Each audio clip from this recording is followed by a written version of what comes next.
नमस्कार, मैं हाँ दीपक भंडारी ते तुसीं देख रहे हो D4G न्यूज़। चर्चा करांगे दिन भर दीआं वड्डियां खबरां ते। सुप्रीम कोर्ट वालों विरोधी सियासी पार्टियां नूं तगड़ा झटका दिता गया है। इन्हां पार्टियां वालों यह आरोप लगाया गया सी कि केंद्र सरकार वालों ईडी ते CBI एजेंसियां दा दुरुपयोग किया जा रहा है ते इन्हां दा उपयोग किया जा रहा है सियासी बदलाखोरी नूं लैके। सुप्रीम कोर्ट ने कांग्रेस सने 14 सियासी पार्टियां दी इस पटीशन नूं रद्द करता, जिस विच विरोधी नेतावां दे खिलाफ केंद्रीय जांच एजेंसियां दी दुर्वरतों का दोष लाया गया सी। सुप्रीम कोर्ट ने कहा कि नेतावां नूं विशेष इम्यूनिटी नहीं दी जा सकती। नेतावां दे भी आम नागरिकां वर्गे अधिकार हैं। जेकर कोई आम दिशा निर्देश जारी किया जाता है तो यह खतरनाक प्रस्ताव होएगा। नेतावां दी गिरफ्तारी ते अलग तो गाइडलाइंस जारी नहीं की जा सकदियां। पटीशन वापस लै ली गई है। चीफ जस्टिस ऑफ इंडिया ने कहा कि असीं इस पटीशन ते सुनवाई नहीं करांगे, तुसीं चाहे तां पटीशन वापस लै सकदे हो। अदालत ने यह मुश्किल है, इसलिए पार्टियां ने अपनी पटीशन वापस लै ली है। चीफ जस्टिस ऑफ इंडिया ने कहा कि यह कोई अजिही पटीशन नहीं जो प्रभावित लोगों ने दाखिल की हुए 14 सियासी पार्टियां ने दाखिल की है। चीफ जस्टिस ऑफ इंडिया ने यह भी आख्या कि देश च उंज भी सजा की दर काफी घट है। विरोधी पार्टियां के वकील अभिषेक मनु सिंघवी ने आख्या कि असी अजिहा नहीं कह रहे, असी चल रही जांच में दखल देन नहीं आए, असी गाइडलाइन चाहते हैं। चीफ जस्टिस ने आख्या कि असी इस आधार से दोषां नूं रद्द कर सकते हैं। तुसी सानू कुछ आंकड़े तां दिओ। एक राजनीतिक नेता मूल रूप दे नाल एक नागरिक ही हुंदा है ते नागरिक दे रूप च असी सारे एक ही कानून दे विच बजे हुए हैं। सिंघवी ने जो आख्या कि असी 14 पार्टियां मिलकर पिछले सूबा केंद्र शासित प्रदेशों दीआं विधान सभा चोणां च पईआं वोटां दी 45% वोटां दी अगवाई करते हैं। 2019 दे विच आम चोणां च पाईआं गईआं वोटां दा 42% सी ते 11 सूबिਆਂ दे विच सरकारां इन्हां दीआं चलदियां ने।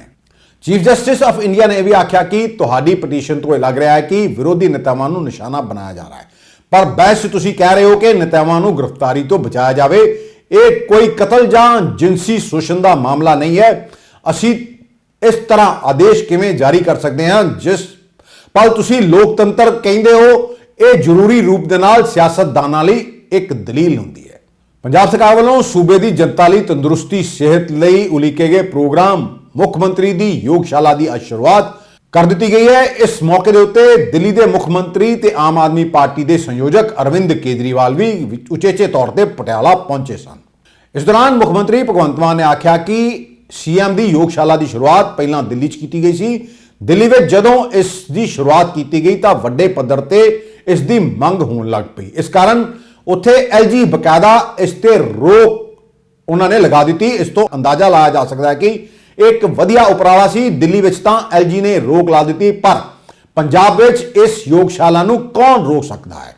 मुख्यमंत्री ने यह भी आख्या पंजाब सरकार वालों बकायदा एक नंबर भी जारी किया जाएगा। सिर्फ एक मिस्ड कॉल के उत्ते तुहाडे कोल योगा का ट्रेनर पहुंच जाएगा। जिथे भी 20 तो 25 बंदे कहणगे उत्थे ही यह योगशाला शुरू कर दी जाएगी। ਜਿਹੜੇ ਯੋਗਾ ਦੇ ਟ੍ਰੇਨਿੰਗ ਦੇਣ ਵਾਲੇ ਟੀਚਰ ਉਹ ਭੇਜਣੇ ਸ਼ੁਰੂ ਕੀਤੇ ਤਾਂ ਬਹੁਤ ਸਾਰੇ ਪਾਰਕਾਂ ਦੇ ਵਿੱਚੋਂ ਬਹੁਤ ਸਾਰੀਆਂ ਸੁਸਾਇਟੀਆਂ ਚੋਂ ਮੁਹੱਲਿਆਂ ਚੋਂ ਡਿਮਾਂਡ ਆਉਣੀ ਸ਼ੁਰੂ ਹੋ ਗਈ। ਡਿਮਾਂਡ ਇੰਨੀ ਜ਼ਿਆਦਾ ਆਉਣੀ ਸ਼ੁਰੂ ਹੋ ਗਈ, ਇਸੇ ਗੱਲ ਤੋਂ ਅੰਦਾਜ਼ਾ ਲਾ ਲਓ ਕਿ LG ਨੂੰ ਫਿਰ ਰੋਕਣਾ ਪਿਆ ਇਹਦਾ ਕੰਮ, ਕਿਉਂਕਿ ਉੱਥੇ ਜਿਹੜੀ ਵੀ ਚੀਜ਼ ਲੋਕਾਂ 'ਚ ਹਰਮਨ ਪਿਆਰੀ ਹੋ ਜਾਂਦੀ ਦਿੱਲੀ 'ਚ ਉਹਨੂੰ LG ਰੋਕ ਦਿੰਦਾ। ਫਿਰ ਸੋ ਇੱਥੋਂ ਹੀ ਅੰਦਾਜ਼ਾ ਲੱਗ ਸਕਦਾ ਵੀ ਉਹ ਚੀਜ਼ ਬਹੁਤ ਵਧੀਆ ਸੀ, ਉਹ ਚੀਜ਼ ਲੋਕਾਂ ਨੂੰ ਕੋਈ ਨਾ ਕੋਈ ਫਾਇਦਾ ਦੇ ਰਹੀ ਸੀ, ਜਿਹੜਾ LG ਨੂੰ ਰੋਕਣਾ ਪੈ ਗਿਆ। ਉੱਥੇ LG ਨੇ ਰੋਕ ਲਿਆ, ਇੱਥੇ ਸਾਨੂੰ ਕੌਣ ਰੋਕੂਗਾ। ਅਸੀਂ ਤਾਂ ਫਿਰ ਪੰਜਾਬ ਦੇ ਵਿੱਚ ਪੰਜਾਬੀਆਂ ਦੀ ਸਿਹਤ ਬਣਾਉਣ ਵਾਸਤੇ ਇੱਕ ਵਾਰ ਸ਼ੁਰੂ ਕਰਾਂਗੇ। ਆਓ ਆਪਾਂ ਇਕੱਠੇ ਹੋ ਕੇ ਬੈਠੀਏ, ਨੌਜਵਾਨ ਮੁੰਡੇ ਸਾਨੂੰ ਦੱਸੋ ਕਿ ਕੀ ਤੁਹਾਡੇ ਆਈਡੀਏ ਨੇ। ਤੁਸੀਂ ਖੇਤੀ ਸੈਕਟਰ 'ਚ, IT ਸੈਕਟਰ 'ਚ, ਟਰਾਂਸਪੋਰਟ ਸੈਕਟਰ 'ਚ ਕੀ ਕੰਮ ਕਰ ਸਕਦੇ ਹੋ। ਸਰਕਾਰ ਤੁਹਾਨੂੰ ਸਹੂਲਤਾਂ ਦੇਊਗੀ, ਤੁਹਾਨੂੰ ਬਿਨਾਂ ਇੰਟਰਸਟ ਤੋਂ ਲੋਨ ਦੇਵਾਂਗੇ, ਜੌਬ ਪ੍ਰੋਵਾਈਡਰਸ ਬਣਾਵਾਂਗੇ, ਜੌਬ ਸੀਕਰਸ ਨਹੀਂ ਬਣਾਉਣੇ, ਨੌਕਰੀਆਂ ਮੰਗਣ ਵਾਲੇ ਨਹੀਂ, ਨੌਕਰੀਆਂ ਵੰਡਣ ਵਾਲੇ ਬਣਾਉਣੇ। ਆਪਾਂ ਯੂਥ ਨੂੰ ਰੋਲ ਮਾਡਲ ਆਪਣੇ ਖੁਦ ਬਣੋ। ਹਰ 2 ਮਹੀਨੇ ਬਾਅਦ ਅਸੀਂ ਆਪਣਾ ਰੋਲ ਮਾਡਲ ਬਦਲ ਲੈਂਦੇ ਹਾਂ। ਉਹ ਆਪਣੇ ਜਜ਼ਬਾਤਾਂ ਨਾਲ ਖੇਡ ਕੇ ਜਾਂ ਫਿਰ ਆਪਣੇ ਨਾਂ ਤੇ ਆਪਦੇ ਜਿਹੜੇ ਸਵਾਰਥ ਨੇ ਉਹਨਾਂ ਨੂੰ ਪੂਰੇ ਕਰਕੇ ਉਹ ਭੱਜ ਜਾਂਦੇ ਨੇ, ਆਪਾਂ ਫੇਰ ਰਹਿ ਜਾਂਦੇ ਦੇਖਦੇ। ਅਸੀਂ ਪੜ੍ਹ ਸਕਦੇ ਹਾਂ ਜੇ ਮੌਕਾ ਮਿਲੇ। ਪੰਜਾਬ ਸਰਕਾਰ ਵੱਲੋਂ ਅਸੀਂ ਇੱਕ ਨਵਾਂ ਪ੍ਰੋਗਰਾਮ ਸ਼ੁਰੂ ਕਰ ਰਹੇ ਹਾਂ। ਪੰਜਾਬ ਦੇ ਵਿੱਚ ਘੱਟੋ ਘੱਟ 10 UPSC ਦੇ ਟੈਸਟਾਂ ਦੀ ਤਿਆਰੀ ਕਰਾਉਣ ਵਾਲੇ ਸੈਂਟਰ ਬਿਲਕੁਲ ਫ੍ਰੀ 'ਚ ਖੋਲਾਂਗੇ। IPS ਬਣੋ, IAS ਬਣੋ, ਵੱਡੇ ਅਹੁਦਿਆਂ ਤੇ ਬੈਠੋ, ਫੈਸਲੇ ਲਓ।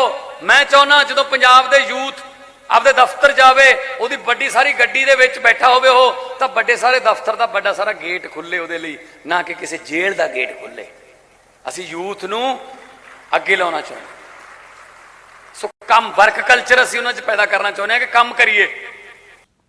इस दौरान दिल्ली के मुख मंत्री अरविंद केजरीवाल ने आख्या कि मैं अज बहुत खुश हाँ, ये एक्सपैरीमेंट असीं दिल्ली च भी शुरू किया सी अते हुण भी ਵੱਖ-ਵੱਖ ਖੇਤਰਾਂ 'ਚ ਨਵੇਂ-ਨਵੇਂ ਪ੍ਰਯੋਗ ਕੀਤੇ ਜਾ ਰਹੇ ਨੇ ਤੇ ਉਹ ਕਾਫੀ ਸਫਲ ਵੀ ਹੋ ਰਹੇ ਨੇ। ਕੇਜਰੀਵਾਲ ਨੇ ਕਿਹਾ ਕਿ ਫਿਲਹਾਲ ਸੂਬੇ ਦੇ 4 ਸ਼ਹਿਰਾਂ ਦੇ ਵਿੱਚ ਹੀ ਇਹ ਯੋਜਨਾ ਨੂੰ ਸ਼ੁਰੂ ਕੀਤਾ ਗਿਆ ਹੈ, ਪਰ ਆਉਣ ਵਾਲੇ ਸਮੇਂ ਦੇ ਵਿੱਚ ਸੂਬੇ ਦੇ ਹਰ ਪਿੰਡ ਮੁਹੱਲੇ ਤੇ ਪੰਜਾਬ ਦੇ 3 ਕਰੋੜ ਲੋਕਾਂ ਨੂੰ ਮੁਫਤ ਯੋਗ ਕਰਾਇਆ ਜਾਏਗਾ।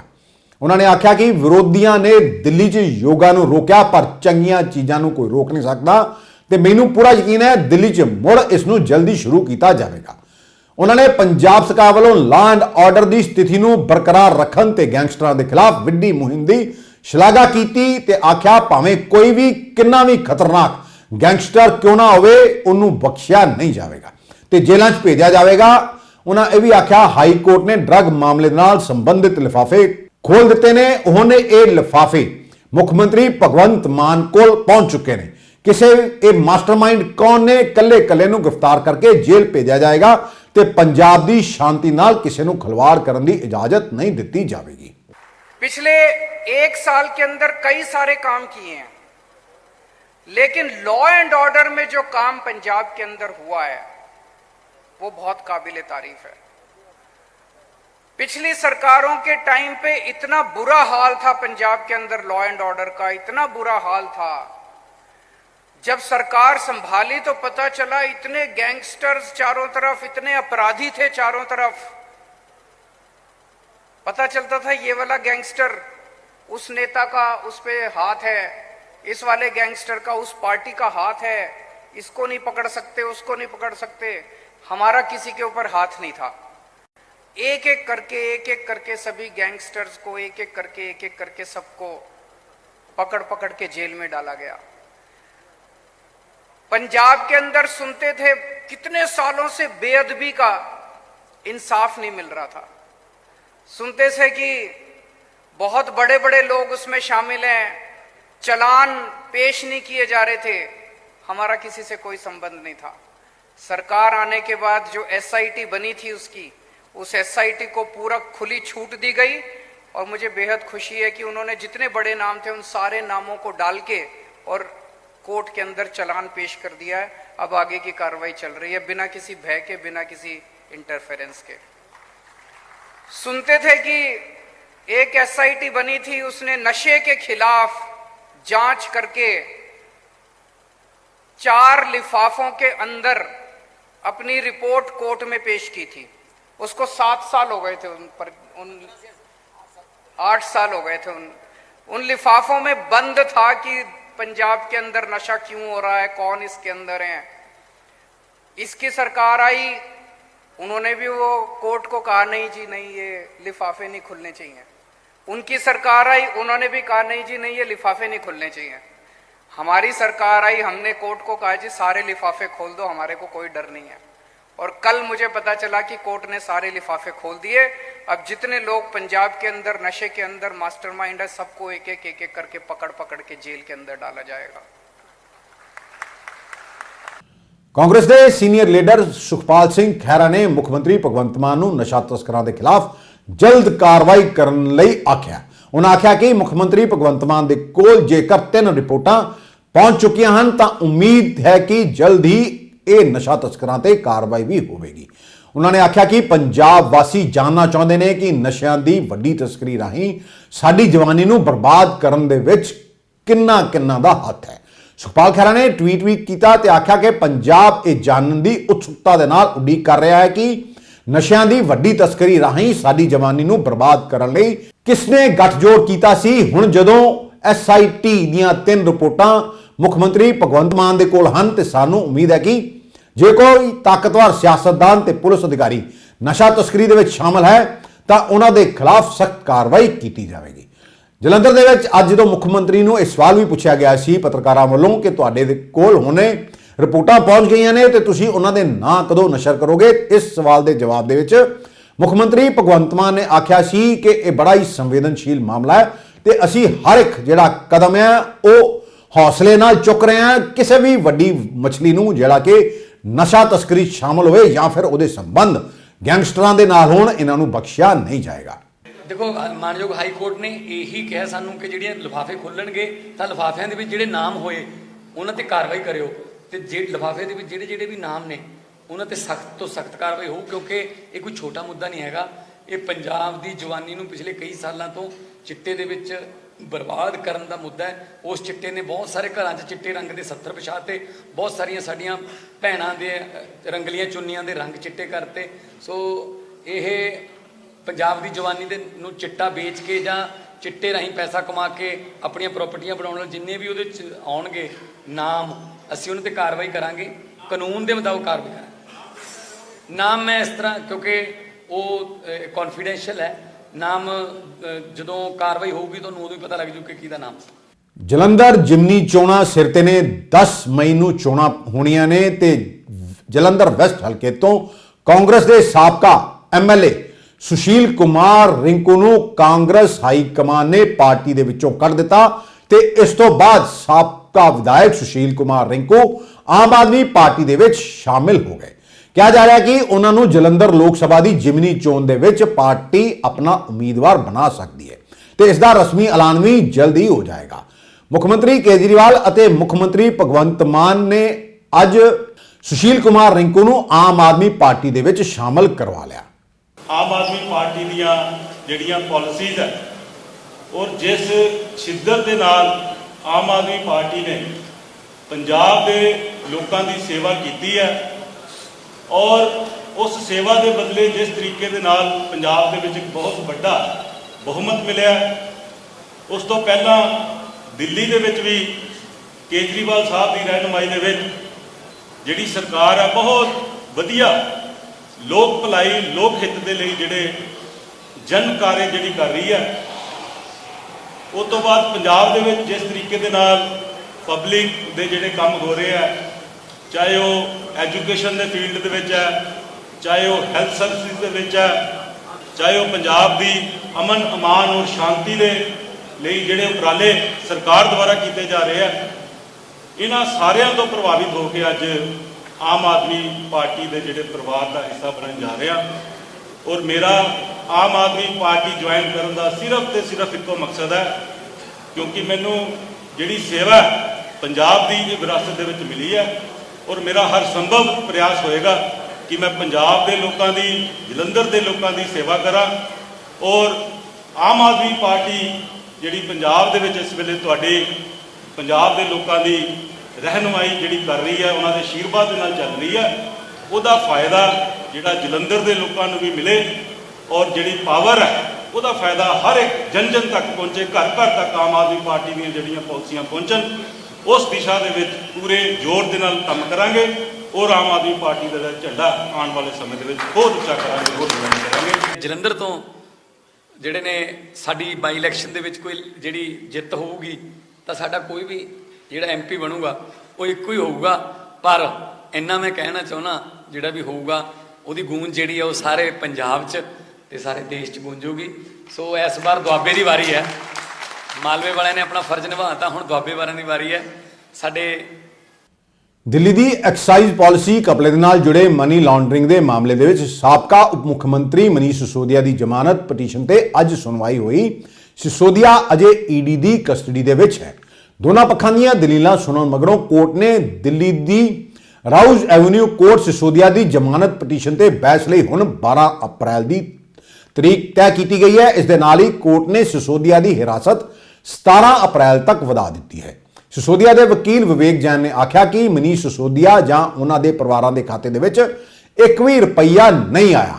ਜਾਂਚ ਏਜੰਸੀ ਨੇ ਉਹਨਾਂ ਦੇ ਘਰ ਛਾਪਾ ਮਾਰਿਆ, ਉਹਨਾਂ ਦੇ ਬੈਂਕ ਖਾਤਿਆਂ ਦੀ ਜਾਂਚ ਕੀਤੀ ਤੇ ਉਹਨਾਂ ਦੇ ਜੱਦੀ ਪਿੰਡ ਵਿੱਚ ਵੀ ਗਏ। ਸਿਸੋਦੀਆ ਖਿਲਾਫ ਮਨੀ ਲਾਂਡਰਿੰਗ ਦਾ ਕੋਈ ਸਬੂਤ ਨਹੀਂ ਹੈ। ਮਨੀ ਲਾਂਡਰਿੰਗ ਦੇ ਅਪਰਾਧ ਦੇ ਨਾਲ ਉਹਨਾਂ ਦਾ ਕੋਈ ਲੈਣਾ ਦੇਣਾ ਨਹੀਂ ਹੈ। ਜਾਂਚ ਏਜੰਸੀ ਦੇ ਅਧਿਕਾਰੀ ਆਪਣੀ ਸਹੂਲਤ ਅਨੁਸਾਰ ਉਹਨਾਂ ਤੇ ਦੋਸ਼ ਲਾ ਰਹੇ ਨੇ। ਇਹਨਾਂ ਅਧਿਕਾਰੀਆਂ ਨੂੰ ਕੰਟਰੋਲ ਕਰਨ ਵਾਲੇ LG ਨੇ ਉਹਨਾਂ ਦੇ ਖਿਲਾਫ ਸ਼ਿਕਾਇਤ ਕੀਤੀ ਹੈ। ਤੁਹਾਨੂੰ ਇਹ ਵੀ ਦੱਸ ਦਈਏ ਕਿ ਇਹ ਸ਼ਰਾਬ ਪਾਲਿਸੀ ਹੈ ਕਿ ਦਿੱਲੀ ਦੀ ਅਰਵਿੰਦ ਕੇਜਰੀਵਾਲ ਸਰਕਾਰ ਨੇ 17 ਨਵੰਬਰ 2021 ਨੂੰ ਨਵੀਂ ਐਕਸਾਈਜ਼ ਪਾਲਿਸੀ ਲਾਗੂ ਕੀਤੀ ਸੀ। ਦਿੱਲੀ ਸਰਕਾਰ ਨੇ ਨਵੀਂ ਐਕਸਾਈਜ਼ ਪਾਲਿਸੀ ਨੀਤੀ ਲਿਆ ਕੇ ਮਾਫੀਆ ਰਾਜ ਨੂੰ ਖਤਮ ਕਰਨ ਦੀ ਦਲੀਲ ਦਿੱਤੀ ਸੀ। ਇਹ ਵੀ ਦਾਅਵਾ ਕੀਤਾ ਗਿਆ ਸੀ ਕਿ ਇਸ ਦੇ ਨਾਲ ਸਰਕਾਰ ਦਾ ਮਾਲੀਆ ਵਧੇਗਾ। ਜੁਲਾਈ 2022 ਦੇ ਵਿੱਚ ਦਿੱਲੀ ਦੇ ਤਤਕਾਲੀ ਮੁੱਖ ਸਕੱਤਰ ਨੇ ਇਸ ਮਾਮਲੇ 'ਚ ਉਪ ਰਾਜਪਾਲ VK ਸਕਸੇਨਾ ਨੂੰ ਇੱਕ ਰਿਪੋਰਟ ਦਿੱਤੀ ਸੀ। ਇਸ ਦੇ ਵਿੱਚ ਆਬਕਾਰੀ ਨੀਤੀ 'ਚ ਗੜਬੜੀ ਦੇ ਨਾਲ ਸਾਬਕਾ ਡਿਪਟੀ CM ਮਨੀਸ਼ ਸਿਸੋਦੀਆ ਤੇ ਸ਼ਰਾਬ ਕਾਰੋਬਾਰੀਆਂ ਨੂੰ ਨਜਾਇਜ਼ ਫਾਇਦਾ ਪਹੁੰਚਾਉਣ ਦੇ ਦੋਸ਼ ਵੀ ਲਾਏ ਸਨ। ਇਸ ਰਿਪੋਰਟ ਦੇ ਆਧਾਰ ਤੇ CBI ਨੇ 17 ਅਗਸਤ 2022 ਨੂੰ ਸਿਸੋਦੀਆ ਸਮੇਤ 15 ਲੋਕਾਂ ਦੇ ਖਿਲਾਫ ਮਾਮਲਾ ਦਰਜ ਕੀਤਾ ਸੀ। 22 ਅਗਸਤ ਨੂੰ ED ਨੇ ਐਕਸਾਈਜ਼ ਪਾਲਿਸੀ 'ਚ ਮਨੀ ਲਾਂਡਰਿੰਗ ਦਾ ਮਾਮਲਾ ਦਰਜ ਕਰ ਲਿਆ ਸੀ। 6 ਮਹੀਨਿਆਂ ਦੀ ਜਾਂਚ ਤੋਂ ਬਾਅਦ CBI ਨੇ ਸਿਸੋਦੀਆ ਨੂੰ ਗ੍ਰਿਫਤਾਰ ਕਰ ਲਿਆ ਸੀ। ਪਟਿਆਲਾ ਜ਼ਿਲ੍ਹੇ ਦੇ ਸਾਬਕਾ ਕਾਂਗਰਸੀ ਵਿਧਾਇਕ ਮਦਨ ਲਾਲ ਜਲਾਲਪੁਰਾ ਤੋਂ ਬੁੱਧਵਾਰ ਨੂੰ ਵਿਜੀਲੈਂਸ ਵੱਲੋਂ ਪੁੱਛਗਿੱਛ ਕੀਤੀ ਗਈ। ਬੀਤੇ ਦਿਨੀ ਉਹਨਾਂ ਨੂੰ ਹਾਈ ਕੋਰਟ ਤੋਂ ਜ਼ਮਾਨਤ ਮਿਲੀ ਸੀ। ਇਸ ਤੋਂ ਬਾਅਦ ਉਹਨਾਂ ਨੂੰ ਵਿਜੀਲੈਂਸ ਵਿਭਾਗ ਦੀ ਜਾਂਚ ਦੇ ਵਿੱਚ ਸ਼ਾਮਲ ਹੋਣ ਦੇ ਹੁਕਮ ਜਾਰੀ ਕੀਤੇ ਗਏ ਸਨ।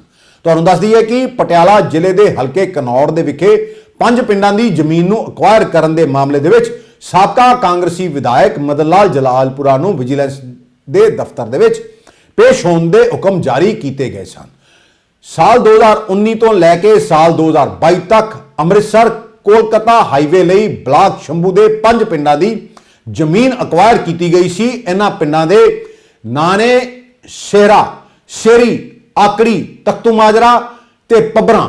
ਇਹਨਾਂ ਪਿੰਡਾਂ ਦੀ ਕਰੀਬ 1103 ਏਕੜ ਜ਼ਮੀਨ ਅਕਵਾਇਰ ਕੀਤੀ ਗਈ ਸੀ। ਇਸ ਜ਼ਮੀਨ ਦੇ ਲਈ ਤਕਰੀਬਨ 285 ਕਰੋੜ ਦਾ ਮੁਆਵਜ਼ਾ ਵੀ ਦਿੱਤਾ ਗਿਆ ਸੀ ਤੇ ਇਹਨਾਂ ਪਿੰਡਾਂ ਦੇ ਵਿਕਾਸ ਲਈ 97 ਕਰੋੜ ਰੁਪਏ ਵੱਖਰੇ ਦਿੱਤੇ ਗਏ ਸਨ। ਮੁਆਵਜ਼ੇ ਲਈ ਦਿੱਤੀ ਗਈ ਰਕਮ ਵਿੱਚ ਘੁਟਾਲੇ ਦੀ ਖਬਰ ਸਾਹਮਣੇ ਆਈ ਸੀ। ਇਸ ਤੋਂ ਬਾਅਦ ਪਟਿਆਲਾ ਰੇਂਜ ਵਿਜੀਲੈਂਸ ਨੇ 22 ਮਈ 2022 ਨੂੰ ਮਦਨ ਲਾਲ ਜਲਾਲਪੁਰਾ ਦੇ ਖਿਲਾਫ ਮਾਮਲਾ ਦਰਜ ਕਰ ਲਿਆ ਗਿਆ ਸੀ। ਮਦਨ ਲਾਲ ਜਲਾਲਪੁਰਾ ਘਨੌਰ ਤੋਂ MLA ਵੀ ਰਹਿ ਚੁੱਕੇ ਨੇ। ਇਸ ਤੋਂ ਪਹਿਲਾਂ ਵੀ ਵਿਜੀਲੈਂਸ ਵੱਲੋਂ ਮਦਨ ਲਾਲ ਜਲਾਲਪੁਰਾ ਦੇ ਘਰ ਛਾਪਾਮਾਰੀ ਕੀਤੀ ਜਾ ਚੁੱਕੀ ਹੈ। ਇਸ ਦੇ ਨਾਲ ਹੀ ਸ਼ਰਾਬ ਫੈਕਟਰੀ ਨੂੰ ਲੈ ਕੇ ਵੀ ਸਾਬਕਾ ਵਿਧਾਇਕ ਮਦਨ ਲਾਲ ਜਲਾਲਪੁਰਾ ਕਾਫੀ ਚਰਚਾ ਵਿੱਚ ਰਹੇ ਨੇ। ਪੰਜਾਬ ਦੇ ਅੰਦਰ ਹਥਿਆਰ ਸਪਲਾਈ ਕਰਨ ਵਾਲੇ ਇੱਕ ਨੌਜਵਾਨ ਨੂੰ ਖੰਨਾ ਪੁਲਿਸ ਨੇ ਗ੍ਰਿਫਤਾਰ ਕੀਤਾ ਹੈ। ਇਹ ਨੌਜਵਾਨ ਰਾਜਸਥਾਨ ਦੇ ਗੰਗਾਨਗਰ ਦਾ ਰਹਿਣ ਵਾਲਾ ਹੈ। ਇਸ ਕੋਲੋਂ ਹਥਿਆਰ ਖਰੀਦਣ ਵਾਲੇ ਲੁਧਿਆਣਾ ਦੇ 2 ਨੌਜਵਾਨਾਂ ਨੂੰ ਵੀ ਗ੍ਰਿਫਤਾਰ ਕਰ ਲਿਆ ਗਿਆ ਹੈ। ਪੁਲਿਸ ਨੇ ਇਸ ਮਾਮਲੇ ਦੇ ਵਿੱਚ 3 ਪਿਸਤੌਲ, 44 ਜਿੰਦਾਰ ਕਾਰਤੂਸ ਤੇ ਇੱਕ ਫੋਰਚੂਨਰ ਗੱਡੀ ਵੀ ਬਰਾਮਦ ਕੀਤੀ ਹੈ।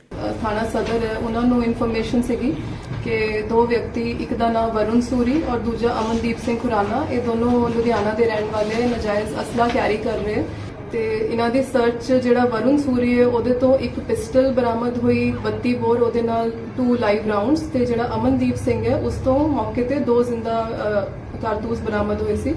ਤੇ ਡਿਊਰਿੰਗ ਫਰਦਰ ਇਨਵੈਸਟੀਗੇਸ਼ਨ ਜਿਹੜਾ ਅਮਨਦੀਪ ਖੁਰਾਨਾ ਇਸ ਪਾਸੋਂ ਇੱਕ ਪਿਸਟਲ 32 ਬੋਰ ਔਰ 40 ਲਾਈਵ ਰਾਉਂਡਸ ਬਰਾਮਦ ਕੀਤੇ ਗਏ ਸੀ।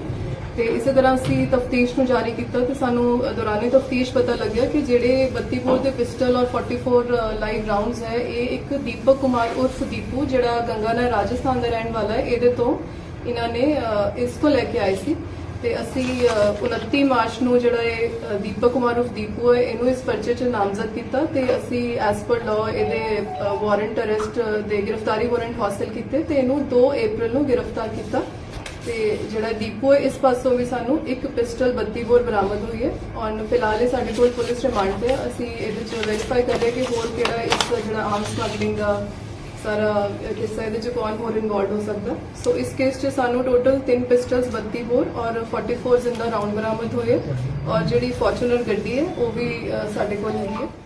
ਲੁਧਿਆਣਾ ਦੇ 70,000 ਦੀ ਰਿਸ਼ਵਤ ਲੈ ਕੇ ਨਸ਼ਾ ਤਸਕਰਾਂ ਨੂੰ ਛੱਡਣ ਵਾਲੇ ਆਰੋਪੀ ASI ਜਰਨੈਲ ਸਿੰਘ ਕਰੋੜਾਂ ਦਾ ਮਾਲਕ ਦੱਸਿਆ ਜਾਂਦਾ ਹੈ। ਇਹਦਾ ਖੁਲਾਸਾ ਉਦੋਂ ਆਇਆ ਜਦੋਂ ਪੁਲਿਸ ਨੇ ਉਹਨੂੰ ਗ੍ਰਿਫਤਾਰ ਕੀਤਾ ਤੇ ਉਹਦੀ ਪ੍ਰਾਪਰਟੀ ਦੀ ਪੂਰੀ ਇੱਕ ਉਹਦਾ ਅਲੰਕਨ ਕੀਤਾ। ਫਿਲਹਾਲ ਪੁਲਿਸ ਨੇ ਮਾਮਲੇ ਦੀ ਰਿਪੋਰਟ ਵਿਜੀਲੈਂਸ ਨੂੰ ਦਿੱਤੀ ਹੈ, ਜਿਨ੍ਹਾਂ ਨੇ ਆਪਣੀ ਇਨਵੈਸਟੀਗੇਸ਼ਨ ਸ਼ੁਰੂ ਕਰਤੀ ਹੈ। ਪੁਲਿਸ ਲਈ ਇਹ ਸਭ ਤੋਂ ਵੱਡਾ ਸਵਾਲ ਹੈ ਕਿ 70-75 ਹਜ਼ਾਰ ਰੁਪਇਆ ਤਨਖਾਹ ਲੈਣ ਵਾਲਾ ASI ਆਖਰਕਾਰ ਕਰੋੜਾਂ ਦੀ ਪ੍ਰਾਪਰਟੀ ਦਾ ਮਾਲਕ ਕਿਵੇਂ ਬਣ ਗਿਆ, ਪੁਲਿਸ ਇਸ ਦੀ ਵੀ ਜਾਂਚ ਕਰ ਰਹੀ ਹੈ। ਪੁਲਿਸ ਨੂੰ ਇਹ ਵੀ ਪਤਾ ਲੱਗਿਆ ਕਿ ਇਹ ਜਿਹੜਾ ASI ਹੈ ਜਰਨੈਲ ਸਿੰਘ, ਇਹ ਪਿੰਡ ਧਨਾਸੂ ਇਹਦਾ ਇੱਕ ਸ਼ਾਪਿੰਗ ਕੰਪਲੈਕਸ ਵੀ ਹੈ ਤੇ ਇਸ ਤੋਂ ਇਲਾਵਾ ਕਾਫੀ ਜਿਹੜੀ ਜ਼ਮੀਨ ਹੈ ਇਹਨੇ ਖਰੀਦੀ ਹੈ ਤੇ ਉੱਥੇ ਇੱਕ ਵੱਡਾ ਡਿਪਾਰਟਮੈਂਟਲ ਸਟੋਰ ਵੀ ਖੋਲਿਆ। ਉਹਦੇ ਖਾਤੇ ਦੇ ਜਦੋਂ ਚੈੱਕ ਹੋਏ ਤੇ ਉਹਦੇ ਚੋਂ 25 ਲੱਖ ਰੁਪਏ ਵੀ ਮਿਲੇ ਨੇ। ਉਹਦੇ ਕੋਲ ਜਿਹੜੀਆਂ ਗੱਡੀਆਂ, ਉਹਦੀ ਕੀਮਤ 28 ਲੱਖ ਰੁਪਏ ਦੱਸੀ ਜਾਂਦੀ ਹੈ ਤੇ 70-75 ਹਜ਼ਾਰ ਰੁਪਇਆ ਤਨਖਾਹ ਲੈਣ ਵਾਲਾ ASI ਉਹ ਇੰਨਾ ਅਮੀਰ ਕਿਵੇਂ ਹੋਇਆ, ਵਿਜੀਲੈਂਸ ਇਹ ਜਾਂਚ ਕਰ ਰਹੀ ਹੈ। ਅੰਮ੍ਰਿਤਸਰ ਥਾਣਾ ਸਦਰ ਦੀ ਪੁਲਿਸ ਵੱਲੋਂ ਇੱਕ ਨੌਜਵਾਨ ਨੂੰ ਗ੍ਰਿਫਤਾਰ ਕੀਤਾ ਹੈ। ਉਹਦੇ ਕੋਲੋਂ 100 ਗ੍ਰਾਮ ਹੈਰੋਇਨ ਬਰਾਮਦ ਕੀਤੀ ਗਈ ਹੈ। ਇਹ ਨੌਜਵਾਨ ਲਵਪ੍ਰੀਤ ਸਿੰਘ ਛਾਟਾ ਦਾ ਰਹਿਣ ਵਾਲਾ ਹੈ। ਜਦੋਂ ਪੁਲਿਸ ਨੇ ਇਹਨੂੰ ਰੋਕਿਆ ਤੇ ਇਹਦੇ ਨਾਲ 2 ਹੋਰ ਨੌਜਵਾਨ ਸੀ ਜਿਹੜੇ ਭੱਜ ਗਏ। ਇਹ ਜਾਣਕਾਰੀ ਦਿੱਤੀ ਹੈ ACP ਨਾਰਥ ਵਰਿੰਦਰ ਸਿੰਘ ਖੋਸਾ ਨੇ। ਉਹਨਾਂ ਦੱਸਿਆ ਕਿ ਇਹਦਾ 2 ਦਿਨ ਦਾ ਰਿਮਾਂਡ ਵੀ ਹਾਸਲ ਕਰ ਲਿਆ ਗਿਆ ਤੇ ਜਿਹੜੇ 2 ਨੌਜਵਾਨ ਭੱਜੇ ਸੀ ਪੁਲਿਸ ਉਹਨਾਂ ਦੀ ਵੀ ਭਾਲ ਕਰ ਰਹੀ ਹੈ।